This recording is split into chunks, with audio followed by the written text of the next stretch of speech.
Donc à la maison de la presse pour ce dernier acte de la première édition du Salon international des médias d'Afrique. Monsieur le coordinateur du salon, cher doyen Makassila, monsieur les directeurs généraux et directeurs de service et chefs de service, mesdames, messieurs, chers confrères, chers consoeurs, c'est avec une grande satisfaction que je prends la parole pour dresser le bilan de l'organisation du Salon international des médias d'Afrique, le CIMA, qui s'est tenu à Dakar sous la coordination remarquable de M. Makassila et son équipe, et il reviendra sur les différentes étapes justement de l'organisation de cette première édition. Mais tout d'abord, je tiens à saluer l'engagement, la détermination et le professionnalisme dont a fait preuve toute l'équipe organisatrice. Ceux qui ont été cooptés pour la coordination et ceux de la maison de la presse. Grâce à leur dévouement, le CIMA a été une véritable plateforme de convergence pour les médias africains et internationaux, permettant d'échanger, de partager des expériences et de renforcer la coopération dans notre secteur. Ce salon a été l'occasion pour les participants de découvrir de nouvelles tendances, de présenter leurs innovations et de développer des partenariats stratégiques. Je veux parler justement ici de Nollywood du Nigeria qui ont fait le déplacement pour le CIMA, une grande première. Plus de 200 exposants représentant de plus de 25 pays ont participé à cet événement, témoignant de l'intérêt croissant pour la communication et les médias en Afrique. Nous pouvons également souligner la réussite des conférences, ateliers et panels qui ont permis d'aborder donc des sujets essentiels tels que la transformation digitale, la liberté de la presse et la diversification des contenus médiatiques. Le coordinateur Makassila y reviendra très largement. Ces échanges ont été riches en enseignements et en perspectives pour l'avenir.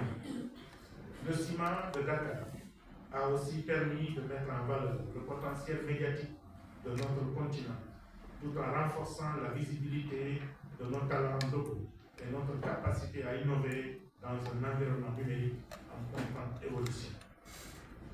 Le Dakar a demandé à ce que l'Afrique ait son propre narratif. Je tiens ainsi à remercier chaleureusement tous les partenaires, sponsors, institutions et médias qui ont soutenu cette initiative. Leur contribution a été essentielle à la réussite de cet événement.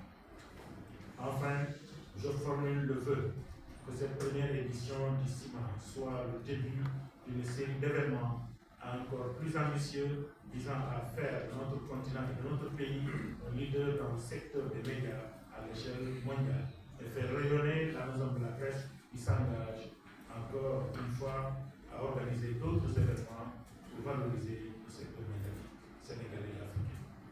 Je vous remercie pour votre attention et votre engagement à faire avancer la médiatisation en Afrique. Vive le CIMA, vive l'Afrique, vive le Sénégal. Je vous remercie.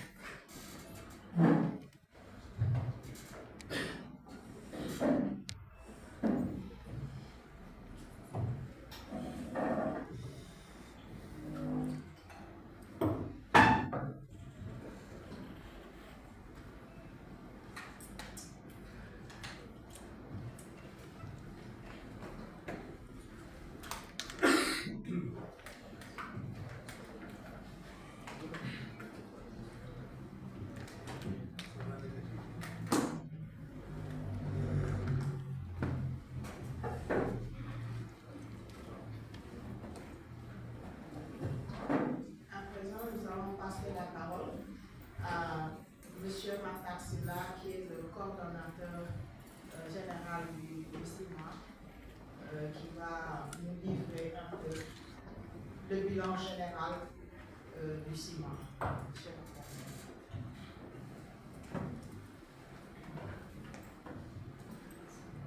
C'est bon. Merci, merci à vous, chers consoeurs, chers confrères de la presse nationale. C'est bon, ça va. Donc voilà, je voudrais d'abord vous adresser nos remerciements.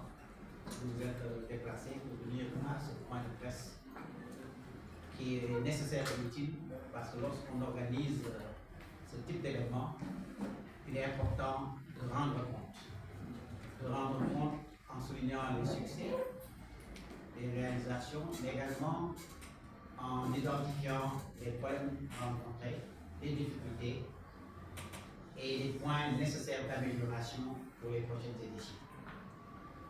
Comme l'a dit le confrère Samuel Biali, cette première édition du CIMA, le Salon international des médias d'Afrique, s'est tenue du 27 au 30 octobre 2025, ici à Dakar, capitale du Sénégal, sous un thème qui s'est voulu le plus rassembleur possible. L'Afrique face aux nouveaux enjeux des médias. Ce salon n'a pas voulu être un salon du Sénégal. Il n'a pas voulu être un salon thématique, il n'a pas voulu être un salon de l'audiovisuel comme on le voit très souvent. Il a été un salon des médias, c'est pourquoi il y a eu de la presse écrite, il y a eu les réseaux sociaux, il y a eu la radio, il y a eu les téléviseurs, il y a eu les régulateurs.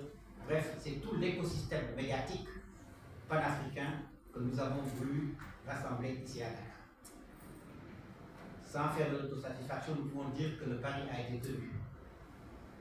Le pari d'abord de la participation, une participation de qualité, avec près de 24 pays qui étaient là. Et j'ai des chiffres tout à fait précis qu'on va vous communiquer. Mais en gros, on peut dire qu'effectivement, à la cérémonie d'ouverture, c'était plus de 700 participants. Il y a eu 60 invités officiels donc, de 24 pays africains. Le membre du comité de pilotage, c'est 53 membres du comité de pilotage. Nous avons 4 membres du comité scientifique. Et si on compte par panel, en moyenne 200 participants à chaque panel, nous avons eu à peu près 2800 participants. Mais au-delà des panels, il y a eu des masterclass, donc une participation véritablement cumulée, de qualité, quantitativement, effectivement, aussi importante, mais également de qualité. En faisant venir des icônes des médias, vous ne les connaissez pas tous, mais il y a eu des gens, lorsqu'ils étaient dans la salle, qui le lendemain auraient pu se trouver au plus haute station gouvernementale de leur pays, mais qui étaient là dans l'anonymat le plus total. Donc pour dire qu'effectivement, cette initiative qui vient effectivement du directeur général de la maison de la presse, qui nous a fait confiance, était, je pense, une initiative nécessaire. Parce qu'il est important dans un pays comme le Sénégal, vu tous les aspects, à la fois culturels, géostratégiques et autres, que notre pays puisse avoir des événements qui soient, comme on dit, sur la map. Qu'il y ait des événements qui, aujourd'hui, dans certains domaines, au-delà des événements classiques, politiques, etc., puissent être un rendez-vous professionnel, mais un rendez-vous également qui concrétise l'intégration africaine.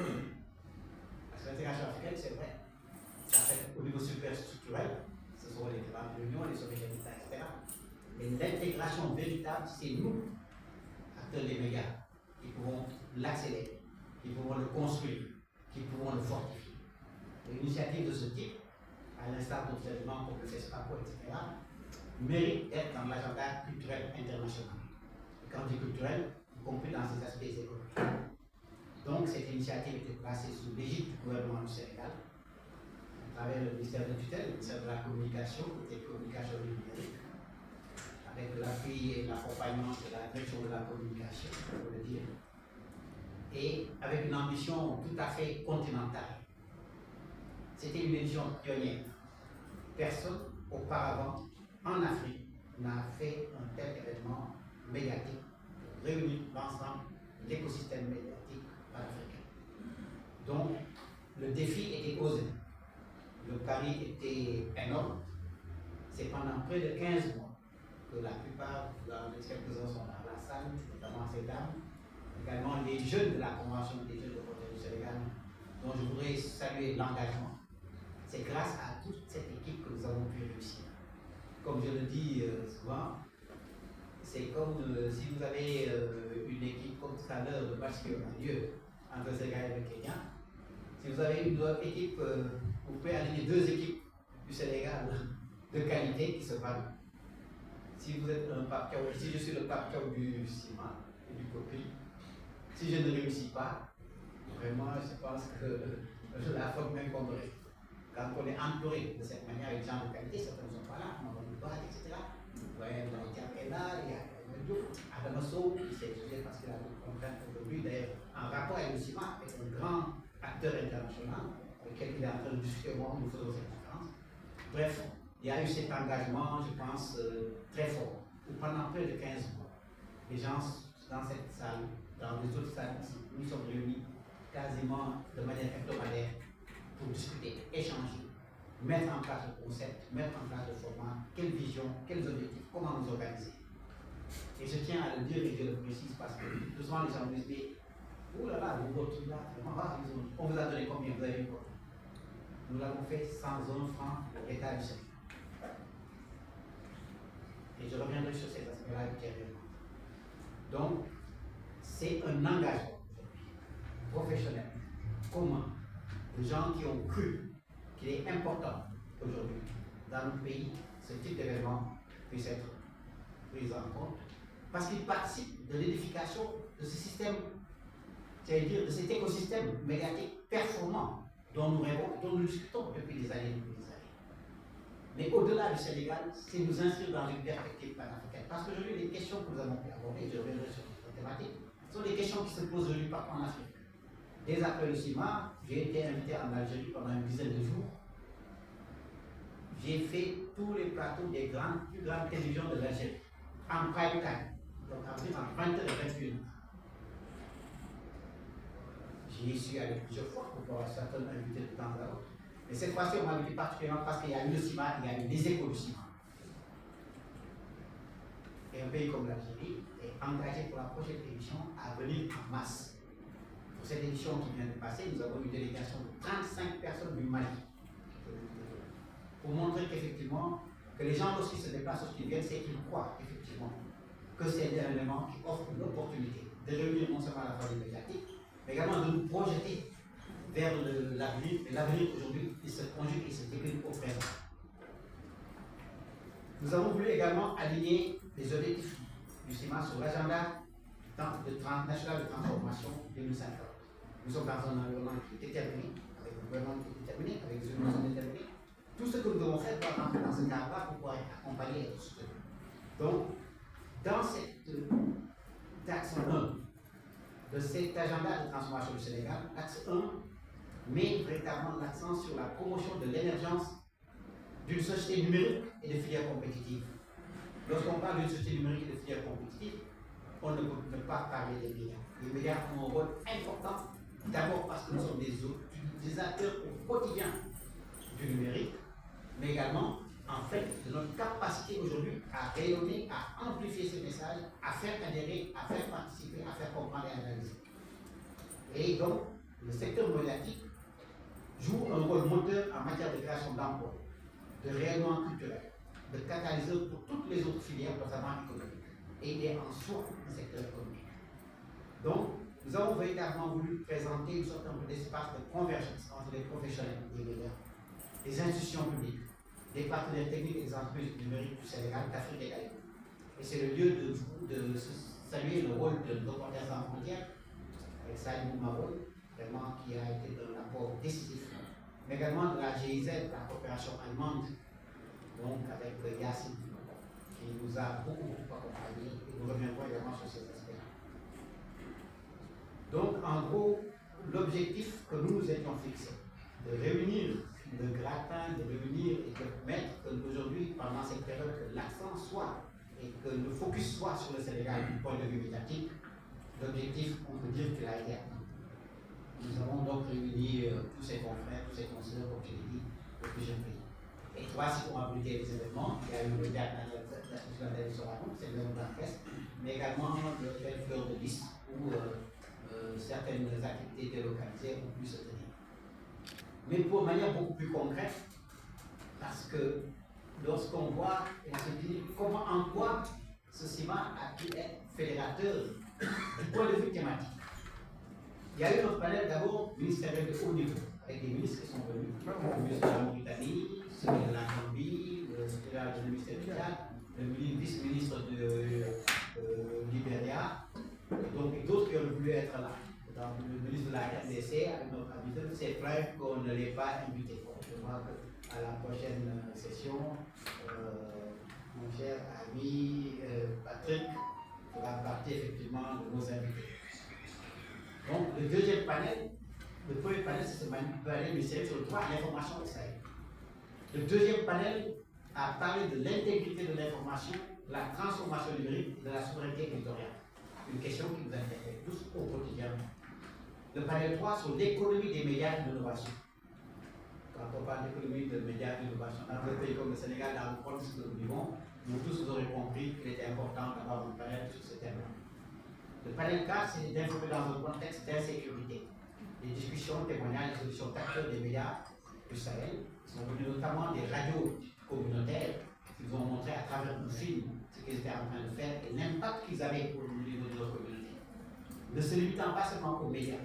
C'est-à-dire pratiquement, ce sont aussi bien pour les pouvoirs publics que pour les populations, ce sont devenus, j'allais dire, des sortes de médiateurs, de pacificateurs, j'allais dire un peu de représentants de tous les demandements, de tous les services publics, et également de gens vers qui on cherche des solutions lorsqu'on a des difficultés.